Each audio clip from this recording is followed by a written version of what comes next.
Solos Cristos é o tema de hoje. Eu ia pedir para os irmãos abrirem Atos capítulo 4. A gente vai ler o versículo de número 12. Meditar a respeito desse tema. O penúltimo. Esse mês a gente fala sobre Solos Cristos e mês que vem só lhe deu glória, se Deus quiser. Atos capítulo 4, versículo 12. Diz assim a palavra de Deus: E não há salvação em nenhum outro, porque abaixo do céu não existe nenhum outro nome dado entre os homens pelo qual importa sejamos salvos. Vamos orar? Senhor Deus, Pai Santo, te agradecemos, ó Pai, por esse dia, por tudo que tivemos até aqui, um momento de comunhão na celebração de mais um ano na vida da nossa irmã Lara, Senhor Deus. Obrigado porque o Senhor fortalece nossos laços em Cristo, Senhor. Te agradecemos pela presença dessa família em nosso meio. Continua a abençoá-los e a abençoar toda essa comunidade com a presença deles, Senhor Deus. Obrigado também por esse momento aqui que teremos agora. Que as nossas mentes possam se desligar lá de fora, Senhor Deus. Que o Senhor possa nos dar vigor, tirando de nós o sono e o cansaço. E nossos corações e mentes possam estar atentos, ó Pai, na Tua palavra. Fala aos nossos corações, ó Pai, que Teu Espírito possa moldar, ó Pai, nosso caráter e que possamos ter entendimento a respeito da pessoa do Senhor Jesus para amar ainda mais ao Senhor e toda a Tua palavra. Te louvamos e agradecemos o nome e oramos em nome de Cristo. Amém. Esse tema do Solos Cristos é um dos meus temas favoritos, né? E quando se fala de reforma protestante, a gente poderia citar muitas questões, né? A questão histórica, a questão cultural, mas obviamente aqui a gente vai falar da questão teológica, porque ela é o centro, né? É o que move, o que moveu a reforma protestante, independentemente de outras questões. E quando se fala de reforma protestante e a questão teológica da reforma, você tinha o lado protestante e o lado católico romano. E dentre muitas questões teológicas que se discutia naquela época, uma das perguntas que se fazia era como um Deus santo pode aceitar homens pecadores como nós, ou fazendo a pergunta de uma outra forma, como nós, como homens pecadores, podemos nos achegar a Deus? Os católicos romanos, eles tinham diversas respostas para essa pergunta. Uma delas era Cristo. Então eles criam de fato que Cristo era alguém que intercedia, que Cristo era um dos meios para chegar à salvação ou à presença de Deus. Mas além disso, eles usavam uma conjunção latina, né? Christus et, Cristo e a membresia, Cristo e o batismo, Cristo e Maria, Cristo e a oração dos santos, Cristo e o purgatório. E aí quando você olha para o lado protestante, o que homens como Martin Bucer, William Tyndale, Martinho Lutero, John Knox diziam? Solos Cristos. Eles afirmavam, e o objetivo inclusive na reforma protestante não era criar uma nova teologia, mas voltar às bases. Eles não queriam se desfazer da igreja mãe que tornou a ser o que conhecemos hoje como Igreja Católica Romana. Eles não queriam se desfazer daquilo porque eles queriam que eles precisavam apenas voltar às bases. Então eles olhavam para as Escrituras e diziam: tudo isso que a igreja tem dito a respeito de se chegar a Deus por nós mesmos é mentira. Precisamos nos voltar às Escrituras, e era isso que eles afirmavam: nós só podemos chegar a Deus através de Cristo Jesus, não há outro caminho. Eu gosto da imagem do pastor escocês, se eu não me engano, Hamilton. Ele diz que os solos Cristos, os 5 solas da reforma é como se fosse um edifício.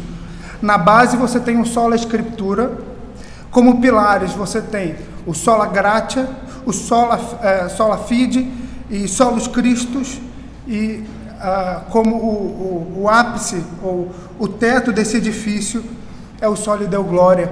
E ele afirma que sem essa base, sem esses pilares e sem esse cume, o edifício ele desaba. É interessante a gente pensar que o Evangelho de Cristo Jesus, ele permeia essas realidades, elas estão todas ligadas umas às outras, mas solos Cristo, ele está no centro de todo o Evangelho, Cristo somente. E é interessante pensar também como solos Cristo, ele está relacionado diretamente a todos os outros solas. Quando a gente fala de sola Escritura, Romanos 10 diz que a Bíblia Sagrada é o quê? É a palavra de Cristo. Quando falamos de sola fide, a fé é em quem? Em Cristo somente. Sola gratia, a salvação é pela graça que nos é dada nessa salvação, Cristo como Salvador. E quando falamos de sola Deo Glória, a gente olha para a pessoa de Cristo e vê que ele de fato viveu uma vida sola Deo Glória. Eu gostaria de citar apenas um texto. João 5 diz o seguinte, João 5 versículo 30, capítulo 5 versículo 30, porque não procuro a minha própria vontade, e sim daquele que me enviou. Cristo foi aquele que de fato se preocupou e dedicou a sua vida a viver sola Deo Glória para Cristo somente. Então, voltando à questão que fizemos anteriormente, como o homem pode se chegar à presença de Deus?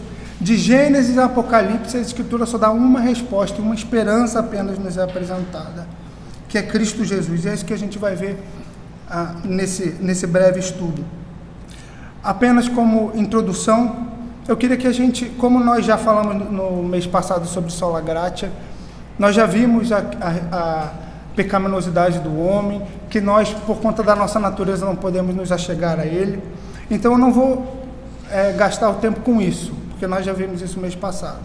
Mas eu queria que a gente olhasse rapidamente para alguns textos das Escrituras e percebessem como eles apontavam para a nossa incapacidade e para a nossa dependência completa. E mais do que isso, como eles apontavam todas as questões, todas as profecias, ritos, todos eles apontavam para o Senhor Jesus Cristo. E para o fato de que nós só podemos nos achegar a Deus através dele. Então, eu queria que os irmãos abrissem comigo alguns textos. Começassem em Gênesis 3, capítulo 3 de Gênesis, versículo 15, o que os teólogos chamam de proto-evangelho.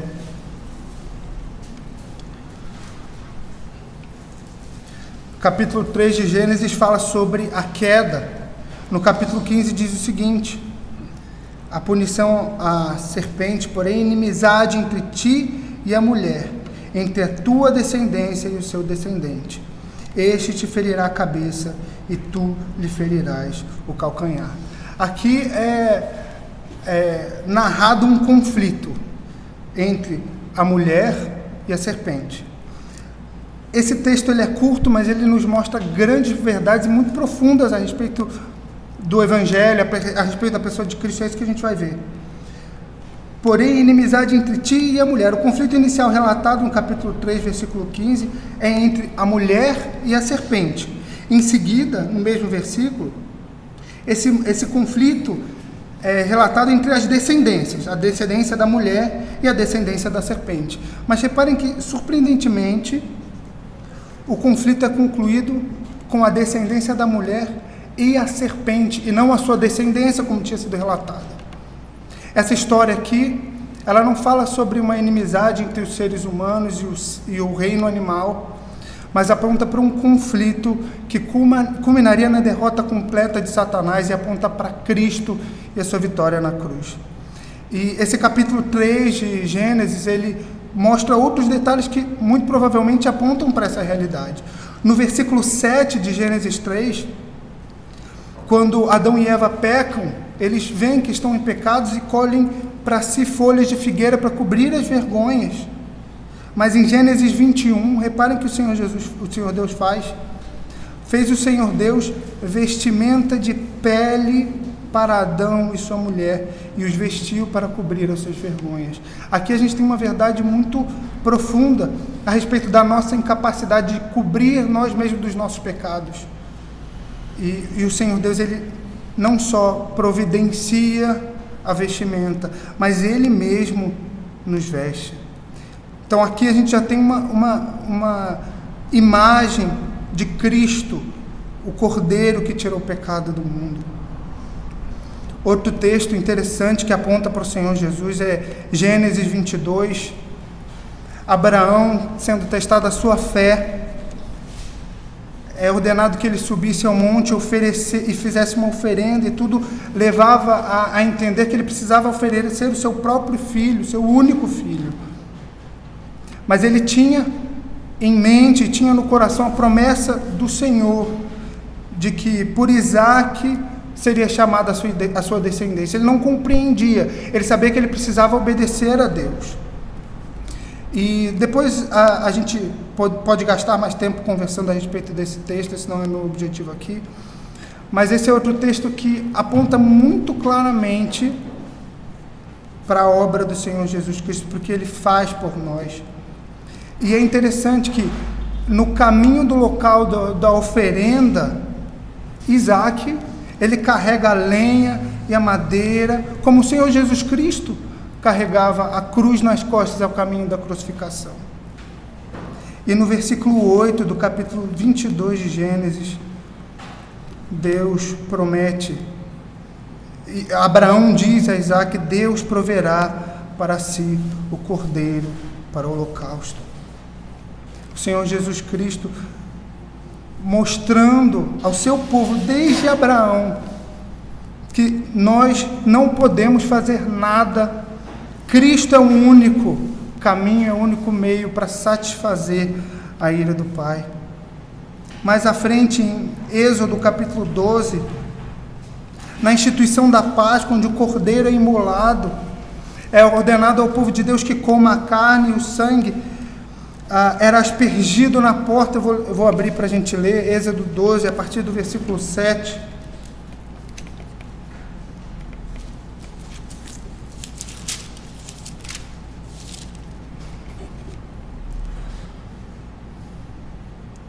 Tomarão do sangue, versículo 7, o porão em ambas as ombreiras e na verga da porta, nas casas em que o comerem.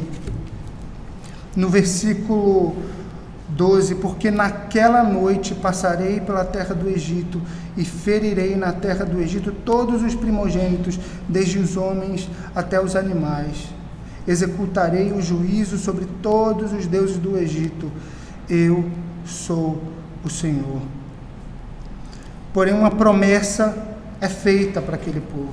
O sangue vos será, versículo 13, vos será por sinal nas casas em que estiverdes. Quando eu vir o sangue, passarei por vós, e não haverá entre vós praga destruidora, quando eu ferir a terra do Egito. O sangue do cordeiro deveria ser derramado. Agora, é interessante a gente notar, a marca não era na pessoa, nos crentes, para que mostrasse algum mérito neles, mas o sangue de alguém era colocado na porta.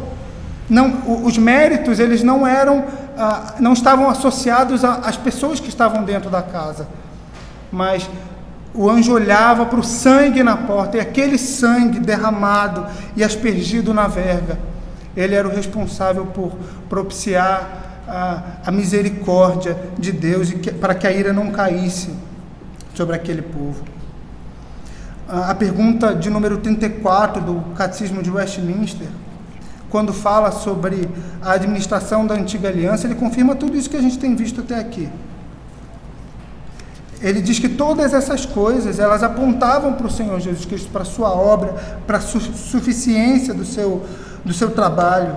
Ele diz assim, de maneira resumida, promessas, profecias, sacrifícios, circuncisão, Páscoa e outros símbolos e ordenanças tipificaram o Cristo que havia de vir.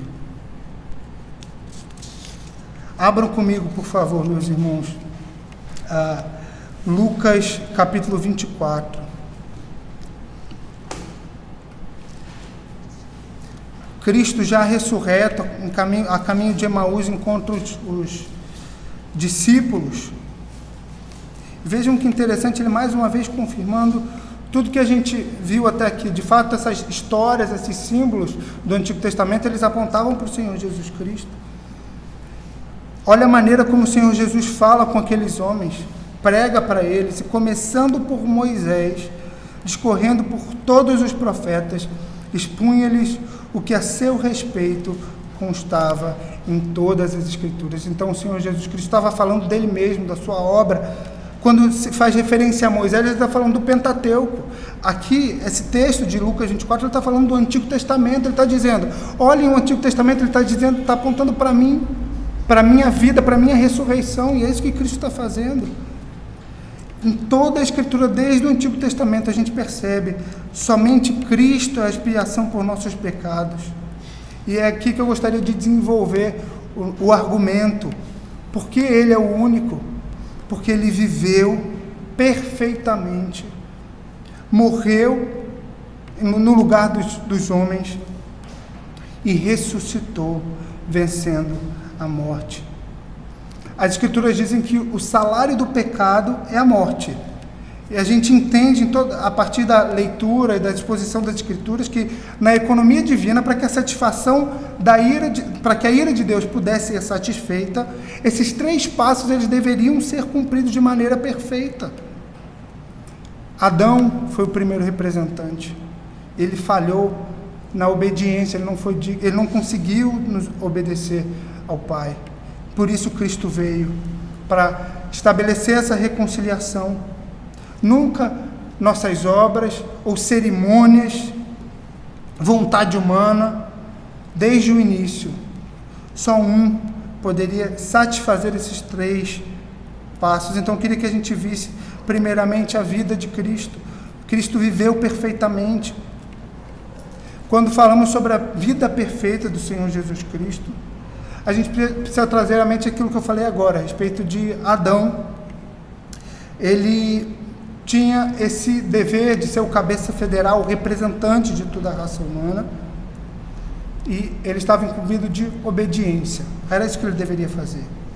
Mas em Gênesis 3,15, como a gente já viu, após a queda, quando é prometido aquele que esmagaria a cabeça da serpente, aqui é reconhecido que deveria haver um novo representante para a perfeita reconciliação.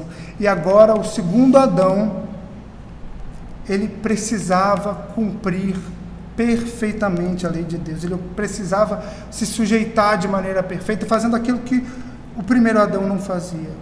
Não seria qualquer um que poderia fazer isso. Teria que ser o primeiro Adão, o segundo Adão. E esse segundo Adão, ele precisava ser o próprio Deus, ele precisava ser Deus. O homem não teria capacidade de fazer isso, a gente já viu o porquê nas aulas passadas. Mas eu queria citar apenas 2 textos para que a gente entendesse que tinha que ser o próprio Deus. João capítulo 1, versículo 14, diz o seguinte a respeito da divindade do Senhor Jesus Cristo, fazendo referência, na verdade, indireta à divindade do Senhor. João 14 diz: Ele se fez carne e habitou entre nós, cheio de graça e de verdade, e vimos a sua glória. Filipenses 2,7 diz que ele se esvaziou, fazendo-se servo. E aí a gente vai lá para Hebreus capítulo 2. Esse era o outro texto que eu queria que os irmãos abrissem. Versículo 17. Esse mediador, ele precisava ser homem, porque ele estava tomando o nosso lugar, mas ele só podia ser o próprio Deus. Capítulo 2, versículo 17 de Hebreus: Por isso mesmo, convinha que em todas as coisas se tornasse semelhante aos irmãos. Está aí a necessidade dele ser homem, para ser misericordioso e fiel sumo sacerdote nas coisas referentes a Deus e para fazer propiciação pelos pecados do povo. Ou seja, na divindade do homem Cristo reside o fato de que ele era o único capaz de obedecer perfeitamente. O homem não pode fazer isso por si só. E é isso que toda a Escritura testifica. Cada vitória de Cristo, sobre cada tentação, cada tormento que ele padecia, sofrimentos do seu corpo, cada vida de Cristo, cada obra dele ratificava a verdade proclamada desde Moisés, desde Gênesis. Cristo era o Cordeiro que seria morto pelos pecados do seu povo. Sua vida de submissão e obediência faziam dele o único digno de assumir tal posição como mediador. A Confissão de Fé de Westminster, no capítulo 8, na seção de número 4, quando fala a respeito de Cristo mediador, diz o seguinte: este ofício de mediador, o Senhor Jesus empreendeu muito voluntariamente para que pudesse exercê-lo. Foi feito sujeito à lei, que ele cumpriu perfeitamente. Essa era uma obrigação, uma vez que o Senhor Jesus se fez maldição por nós, em favor do seu povo, ele precisava se fazer sujeito à lei. O Senhor Jesus Cristo, ele era o Emanuel, Deus conosco.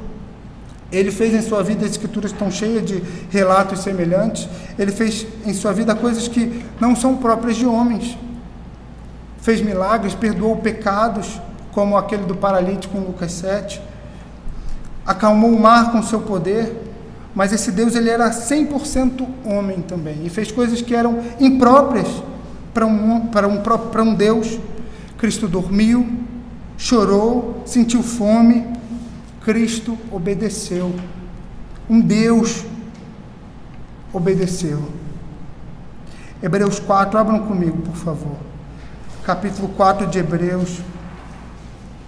Isso tudo, toda essa obediência, toda essa humilhação do Senhor Jesus Cristo, tinha um objetivo. Hebreus 4, a partir do capítulo 15. Porque não temos sumo sacerdote que não possa compadecer-se de nossas fraquezas. Antes foi ele tentado em todas as coisas, a nossa semelhança, mas sem pecado.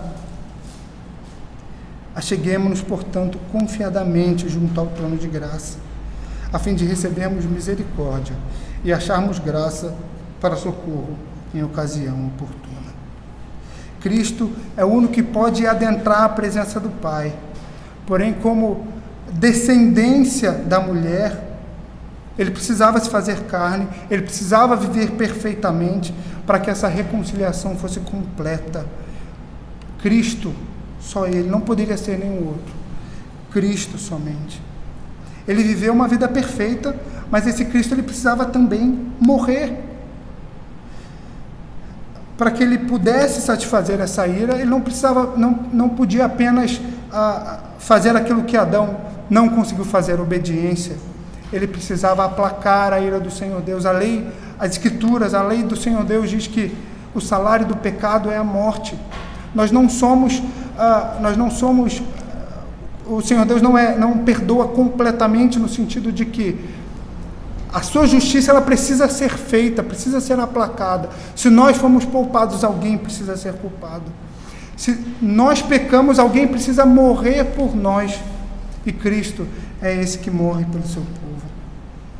O breve catecismo de Westminster, na pergunta de número 27, diz o seguinte: em quem consistiu a humilhação de Cristo? A resposta diz o seguinte: a humilhação de Cristo consistiu em ele nascer, e isso em condição baixa, sujeito à lei, em sofrer misérias desta vida, a ira de Deus e a amaldiçoada morte na cruz, em ser sepultado e permanecer debaixo do poder da morte durante certo tempo. De fato, para um Deus se fazer homem é muito humilhante.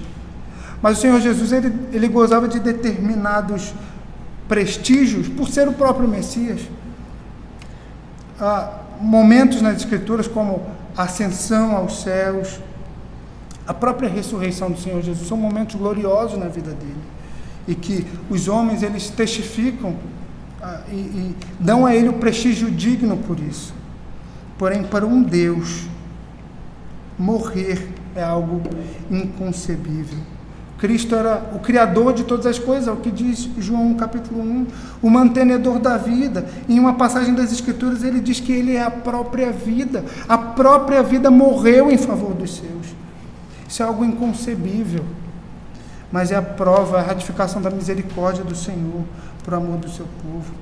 Aquele que não tinha pecado se fez maldito, leão da tribo de Judá. Isaías capítulo 53, abram esse texto comigo, por gentileza.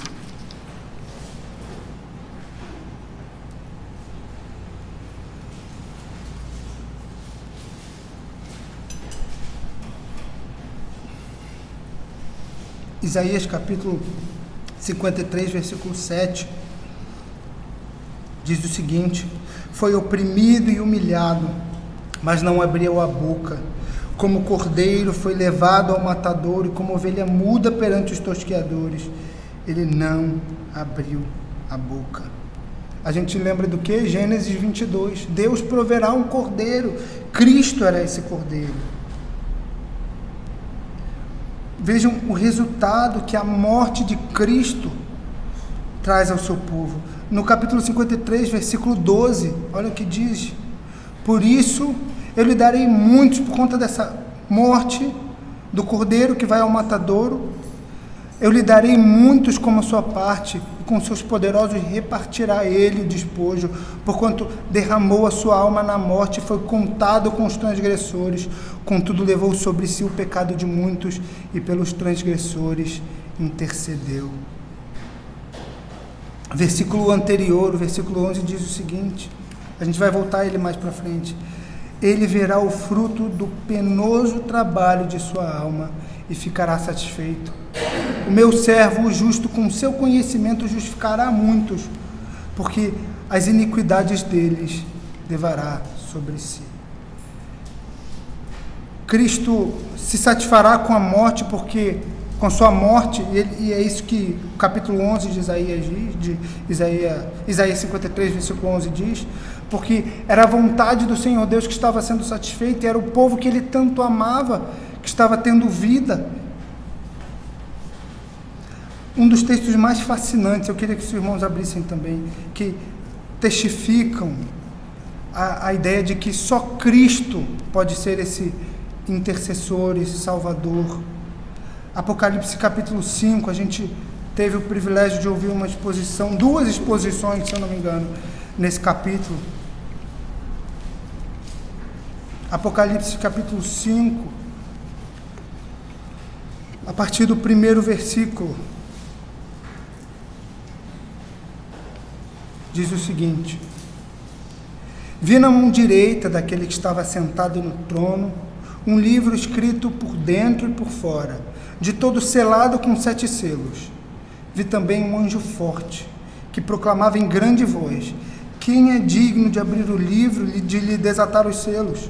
Ora, nem no céu, nem sobre a terra, nem debaixo da terra, ninguém podia abrir o livro, nem mesmo olhar para ele.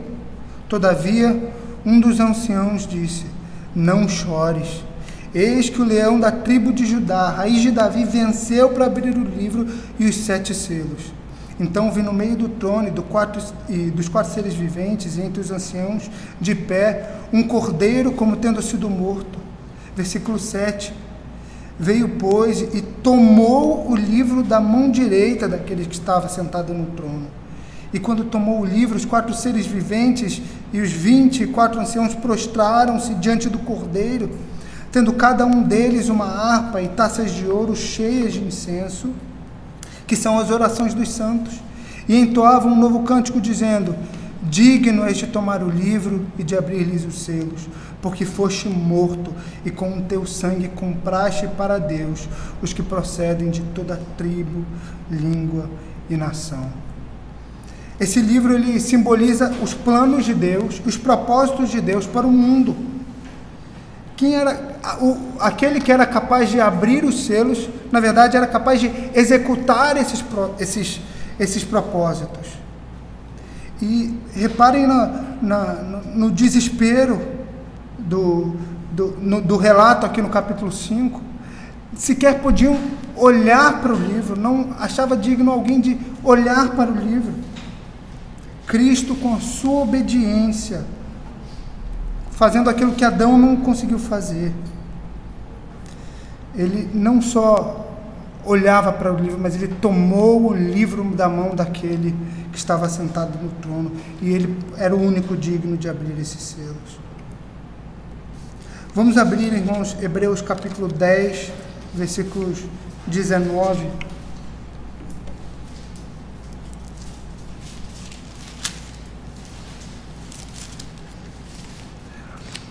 Deixem esse texto aí aberto, porque eu vi aqui que eu pulei um texto Eu vou ler esse texto, Romanos 5, mostrando a abrangência, o significado dessa morte desse cordeiro. Romanos 5, capítulo 10 diz o seguinte: porque se nós, quando inimigos, fomos reconciliados com Deus mediante a morte do seu Filho, é isso que a morte de Cristo faz, nos reconcilia com o Pai, muito mais, já estando reconciliados, seremos salvos pela sua vida. Ninguém foi capaz de executar os propósitos de Deus, Cristo somente, através da sua vida e da sua morte. Esse é o Cordeiro que tira o pecado do mundo. Hebreus capítulo 10, versículo 19.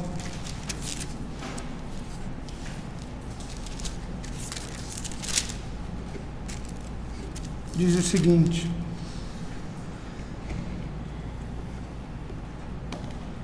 tendo, pois, irmãos, intrepidez para entrar no Santo dos Santos, pelo sangue do Cordeiro, pelo sangue de Jesus, pelo novo e vivo caminho que Ele nos consagrou pelo véu, isto é, pela sua carne, e tendo grande sacerdote sobre a casa de Deus, aproximemo-nos com sincero coração e em plena certeza de fé.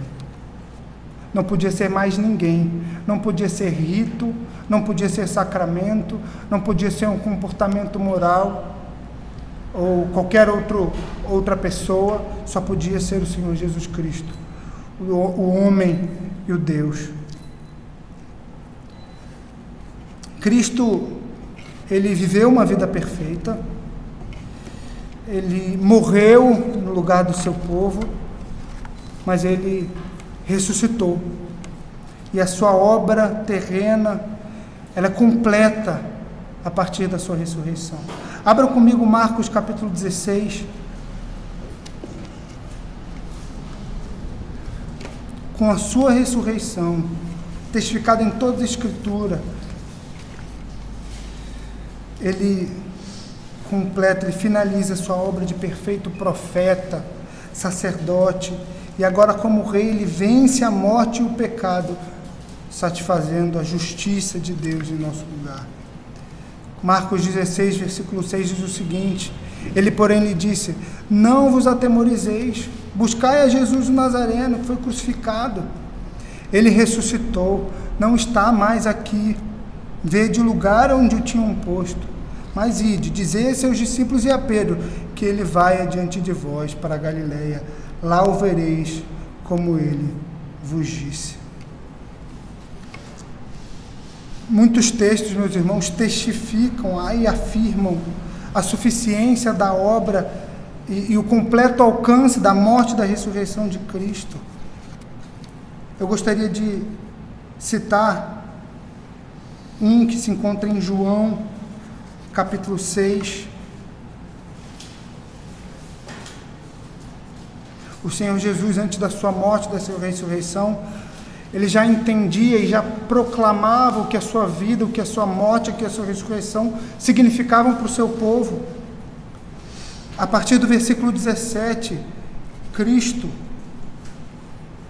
diz o seguinte: todo aquele que o Pai me dá, esse virá a mim, e o que vem a mim, de modo nenhum o lançarei fora, porque eu desci do céu, não para fazer a minha própria vontade, e sim a vontade daquele que me enviou. Por isso, meus irmãos, é inaceitável dizer que podemos perder a nossa salvação, porque ela não está baseada no que fazemos, no que cremos pura e simplesmente, não que determinado sistema de doutrina ou determinada denominação, como se só os presbiterianos pudessem ser salvos. A nossa salvação não está baseada nisso, está baseada na obra do Senhor Jesus Cristo. Pensar e defender esse tipo de coisa é muito grave e cria dois problemas. Dizer que podemos perder a nossa salvação nos faz crer que Cristo não é suficiente para nos salvar, ou seja, a sua obra é apenas uma bengala dispensável. E outra, Romanos 8, capítulo 35, quando diz que nada vai nos separar do amor de Deus que está em Cristo. Esse versículo, ele não é verdade se podemos perder a nossa salvação. Porque se as nossas obras podem nos separar do amor de Cristo, então elas são muito mais poderosas e eficazes do que a obra do próprio Senhor Jesus. Nós sabemos, meus irmãos, que isso não é verdade, que nada, as coisas do presente, do porvir, nada, inclusive as nossas obras, apesar de elas apontarem a ação do Espírito Santo em nossas vidas, elas não podem nos garantir salvação em Cristo. É Cristo somente que nos garante essa salvação, pela sua vida, pela sua morte e pela sua ressurreição. Com essa ressurreição, meus irmãos, ele subjugou completamente todos os seus inimigos. E por causa disso, nós podemos dizer, como estamos com o texto aberto aí, quem nos poderá nos separar do amor de Cristo? Vamos ler esse texto, capítulo 8 de Romanos,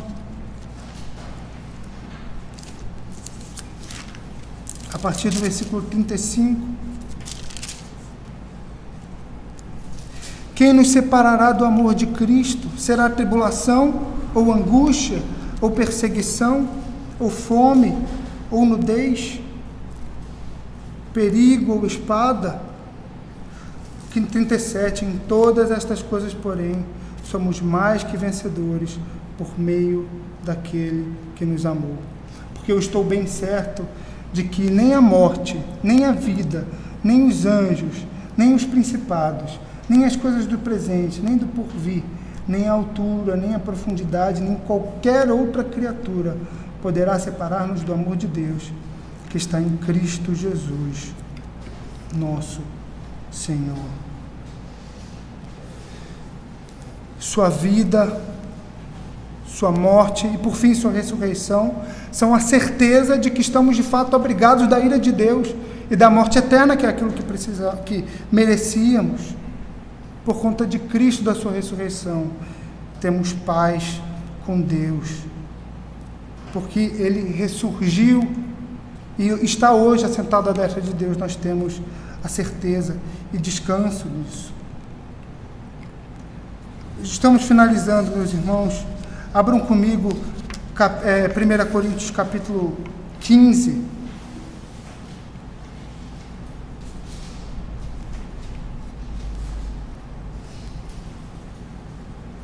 E vamos compreender porque é essencial a gente não só crer, mas compreender o que essa ressurreição significou para nós. 1 Coríntios 15, a partir do versículo 13, diz o seguinte, 14. E se Cristo não ressuscitou, é vã a nossa fé, é vã a nossa pregação, e vã a nossa fé. E somos tidos por falsas testemunhas de Deus, porque temos asseverado contra Deus, porque Ele ressuscitou a Cristo, ao qual Ele não ressuscitou. Se é certo que os mortos não ressuscitam. Porque se os mortos não ressuscitam, também Cristo não ressuscitou. E se Cristo não ressuscitou, é vã a vossa fé, e ainda permaneceis nos vossos pecados. E ainda mais, os que dormiram em Cristo pereceram. Se a nossa esperança em Cristo se limita apenas a esta vida, somos os mais infelizes dos homens. Versículo 20. Mas de fato, Cristo ressuscitou dentre os mortos, sendo Ele as primícias dos que dormem. Visto que a morte veio por um homem, também por um homem veio a ressurreição dos mortos. Porque assim como em Adão todos morreram, assim todos serão vivificados em Cristo. No início do estudo eu fiz referências, e mostrei no Antigo Testamento tipos de Cristo, imagens que apontavam para o Senhor Jesus Cristo. O rei Davi, ele foi um desses homens. Ele era um tipo de Cristo, era o rei que apontava, era uma imagem perfeita do Senhor Jesus. E quando a gente olha para a vida de Davi, nós vemos como ele falhou como um rei, aceitou dentro de sua casa abominações, Ele matou um de seus soldados para que um de seus desejos carnais fossem satisfeitos. Mas quando a gente olha para o Rei de fato, Senhor Jesus Cristo, e a sua obra, seu reinado que foi completado com a sua ressurreição ressurreição da morte. Breve Catecismo de Westminster, na pergunta 26, responde da seguinte forma, quando fala a respeito da obra de Cristo como Rei. Ele sujeita nós a si mesmo, nos governa, nos protege, contendo e subjugando todos os seus e os nossos inimigos. Foi uma obra completa, perfeita, e é por isso que nós não podemos temer, não temos o direito de vacilar na fé, no sentido de que precisamos ou podemos temer o fato de que podemos perdê-la, porque ela não está baseada em nós, ela está baseada numa obra que já foi feita. A ira de Deus já foi satisfeita para os filhos de Deus, para aqueles que estão debaixo de Cristo. A vitória já está conquistada, somos mais que vencedores em Cristo Jesus. Abram João 14, nós vamos ler a partir do versículo 6. Então, meus irmãos, voltando à questão da reforma protestante, os católicos erraram e continuam errando ao exaltar os homens, os sacramentos, reconhecendo esses como meios de se achegar a Deus. Mas desde sempre, em toda a Escritura, Cristo foi o único apontado como esperança da humanidade. Vejam que o Senhor Jesus Cristo, em João 14, diz a respeito de si: eu sou o caminho, João 14, versículo 6, e a verdade e a vida. Ninguém vem ao Pai senão por mim. Para aqueles que se fiam na obra de Cristo e descansam na sua obra, ou seja, na sua vida, na sua morte e na sua ressurreição, a esses é prometido delícias sem fim, por toda a eternidade, na presença do Cordeiro. Em outro texto, o Senhor Jesus diz, João 11, eu sou a ressurreição e a vida. Quem crê em mim, ainda que morra, viverá. E todo aquele que crê em mim não morrerá eternamente. Se a gente olhar para as outras religiões, né, por aí afora, até algumas que se dizem cristãs, a gente vai ver que para que alcancemos a salvação, nós precisamos ter uma contrapartida, nós precisamos fazer algo para que isso aconteça. Então, de fato, aquele Deus daquela religião, ele é poderoso para salvar aquelas pessoas, mas ele não vai te salvar se você não fizer determinada coisa. Na verdadeira religião, do autor da vida, da fé, do autor da salvação, nessa religião, tudo nos é concedido. A obra não é nossa.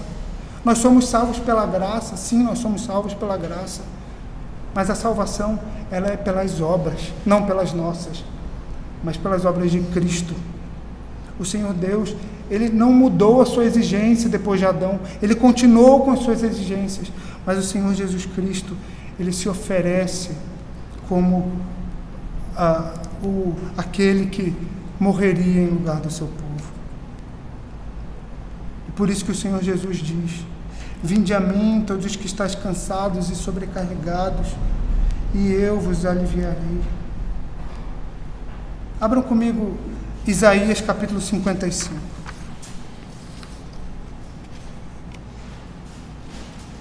Se queremos descansar na força do nosso braço, ou seja, naquilo que fazemos, o Senhor, pela sua palavra, nos põe em nosso lugar, dizendo que as nossas obras são como trapos de imundícia.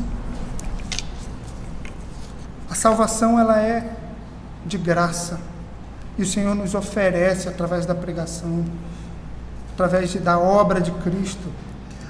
Capítulo 1 de Isaías 55, todos vós, os que tendes sede, vinde às águas, e vós, os que não tendes dinheiro, vinde, comprai e comei. Sim, vinde e comprai, sem dinheiro e sem preço, vinho e leite. O Senhor Deus, com a famosa frase, a célebre frase, de que toda autoridade me foi dada nos céus e da terra. Ele toma o livro da mão daquele que está sentado ao trono. E por conta de toda a sua vida, toda a sua obediência, seu sacrifício, sua morte, sua ressurreição, por ela apenas, nós temos fé de que somos salvos em Cristo. Não podemos nos fiar em nenhuma outra coisa, seja na nossa presença constante no dia do Senhor. Quantas vezes por dia conseguimos ficar sem voltar àquele pecado? Essas coisas não vão nos salvar. Cristo somente. Estaríamos em apuros, melhor, estaríamos condenados se tentássemos nos achegar a Deus sem o Senhor Jesus Cristo. Então, qual deve ser a nossa resposta a tudo isso que ouvimos hoje? Reconhecer que não há salvação em nenhum outro, em Cristo Jesus. E nos despojar de todo o nosso orgulho, de todo o nosso pensamento de que aquilo que fazemos, ou aquela imagem que construímos a respeito de nós, vai nos conquistar algum espaço nos céus, como alguns dos discípulos criam. Mas 1 Pedro, capítulo 3, versículo 18, diz o seguinte: pois também Cristo morreu uma única vez pelos pecados, o justo pelos injustos, para conduzir-vos a Deus, morto sim na carne, mas vivificado em espírito. Toda a Escritura, meus irmãos, ela manifestam a gloriosa obra e confirmam que não há outro meio senão Cristo somente. Só a salvação em Cristo. Eu queria que abríssemos em Atos, versículo 4, capítulo 12, e que lêssemos esse texto juntos. E que essas verdades, elas estejam no nosso coração. Cristo somente nos dá paz com Deus.